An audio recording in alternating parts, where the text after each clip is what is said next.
दोस्तों नाना पाटेकर पिछले 40 सालों से फिल्मी दुनिया में सक्रिय हैं और आज भी उनके चाहने वालों के बीच में उनके अभिनय की चर्चाएं होती रहती हैं। दोस्तों नाना पाटेकर ने अपने पूरे फिल्मी करियर में ऐसे कई किरदार निभाए हैं जो आज भी याद किए जाते हैं। फिल्मों में निभाए गए उनके ज्यादातर किरदार सिस्टम के खिलाफ गुस्से को दिखाते हैं, मगर वेलकम जैसी फिल्मों में नाना पाटेकर ने अपना कॉमेडी अंदाज भी दिखाया है। दोस्तों इस वीडियो में हम नाना पाटेकर के जीवन से जुड़े हुए कई रोचक पहलुओं के बारे में बात करने वाले हैं। दोस्तों क्या आप जानते हैं कि नाना पाटेकर का बचपन बहुत ही गरीबी में बीता है। नाना पाटेकर के बारे में ऐसा बताया जाता है कि परिवार की आर्थिक स्थिति सही न होने की वजह से उन्होंने बहुत कम उम्र में ही काम करना शुरू कर दिया था। मात्र 13 साल की उम्र में नाना पाटेकर स्कूल के बाद रोज 8 किलोमीटर पैदल चलकर काम करने के लिए जाया करते थे। दोस्तों नाना पाटेकर फिल्मों के पोस्टर पेंट करने का काम करते थे और फिर काम करके 8 किलोमीटर चलकर वापस घर आते थे और इसी काम के बदले मिले हुए पैसों से वह अपना और अपने घर का खर्च चलाते थे।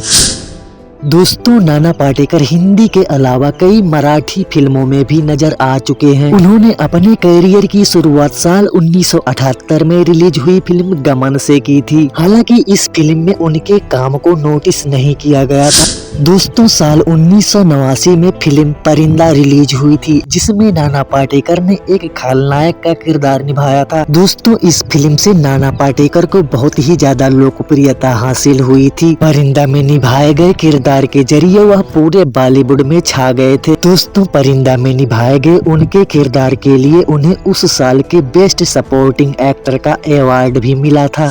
दोस्तों साल 1991 में नाना पाटेकर ने फिल्म निर्देशन के क्षेत्र में भी कदम रखा और अपनी ही फिल्म प्रहार में उन्होंने अभिनय के साथ साथ निर्देशन भी किया। इस फिल्म की विशेषता यह थी कि उन्होंने अभिनेत्री माधुरी दीक्षित से ग्लैमर से विहीन किरदार करवाकर दर्शकों के सामने उनकी अभिनय क्षमता का नया रूप भी रखा था।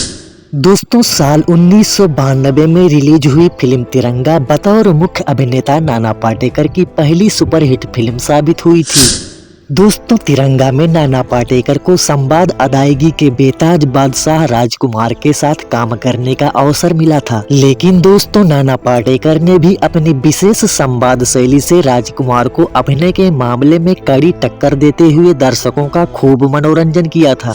दोस्तों साल 1996 में रिलीज हुई फिल्म खामोशी में उनके अभिनय का एक नया अंदाज दर्शकों को देखने को मिला था। इस फिल्म में उन्होंने अभिनेत्री मनीषा कोइराला के गूंगे पिता की भूमिका निभाई थी। दोस्तों खामोशी में निभाया गया उनका यह किरदार किसी भी अभिनेता के लिए बड़ी चुनौती थी।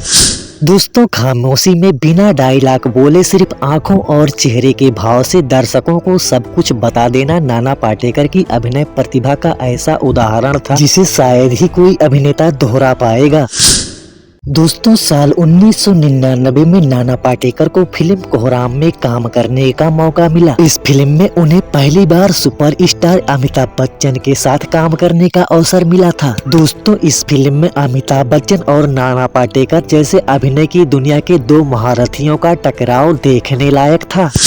दोस्तों साल 2000 के बाद नाना पाटेकर ने गैंग, तरकीब, बद शक्ति, अब तक 56, टैक्सी नंबर 9211, यात्रा, हैट्रिक, वेलकम, पाठशाला, राजनीति, शागिर्द, द अटैक ऑफ 26/11, काला और तड़का जैसी कई फिल्मों में अपने अभिनय के जादू से दर्शकों का खूब मनोरंजन किया है। दोस्तों अगर वर्क फ्रंट की बात करें तो नाना पाटेकर अभी पिछले साल 2023 में द वैक्सीन वार में नजर आए थे। मशहूर निर्देशक विवेक अग्निहोत्री के निर्देशन में बनी इस फिल्म में भारत में कोरोना की वैक्सीन बनाने वाले वैज्ञानिकों की कहानी को दिखाया गया है, लेकिन दोस्तों यह फिल्म बॉक्स ऑफिस पर कुछ खास कमाल नहीं कर पाई थी।